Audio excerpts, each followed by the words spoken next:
இசையமைப்பாளர் வித்யாசாகருடைய மகன் ரொம்பவே மக்களிடையே ஃபேமஸ் அப்படின்னே சொல்லலாம். ஹர்ஷவர்தன் அவர்கள்.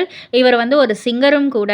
அண்ட் நெறைய கான்சர்ட்ஸ் பண்ணியிருக்காரு. நெறைய ஆல்பம் சாங்ஸ் பண்ணியிருக்காரு. இவருக்கான ஃபேன் பேஸ் ரொம்ப ரொம்ப அதிகம். ஹர்ஷவர்தன் அவர்கள வெள்ளித்திரையில பார்க்கணுன்றது அவங்களுடைய ரசிகர்களுடைய நீண்ட நாள் ஆசை அப்படின்னே சொல்லலாம். ஏன்னா நல்லா இருக்காரு, நல்லா ஹேண்ட்ஸமா இருக்காரு, நல்லா பாடுறாரு, நல்லா டான்ஸ் ஆடுறாரு சூப்பரா. பிகாஸ் ஹர்ஷவர்தன் ஒரு தீவிரமான விஜய் ரசிகர் அப்படின்றதால அவரை மாதிரியே சூப்பராகவே விஜய் ஸ்டெப்ஸ்லாம் போட்டு பயங்கரமாக டான்ஸ் ஸ்டெப்ஸ்லாம் போடுவார். ஸோ அதனால் ரசிகர்கள் இவரை வெள்ளித்திரையில் பார்க்கணும்னு ரொம்ப நாள் ஆசைன்ற மாதிரி சொல்லிக்கிட்டு இருப்பாங்க. ஸோ இப்போ அவங்களுடைய ஆசை விரைவிலேயே நினைவாக போகுது. ஆமாங்க, ஹர்ஷவர்தன் அவர்கள் ஒரு படத்தில் கதாநாயகனாக அறிமுகமாகிறாரு. விரைவிலேயே இந்த படத்தோடைய ஷூட்டிங் தொடங்கப்பட இருக்கு. ஸோ அஃபிஷியலான கிளாரிஃபிகேஷன், அஃபிஷியலான அறிவிப்பு வர வரைக்கும் பொறுத்திருந்து பார்ப்போம்.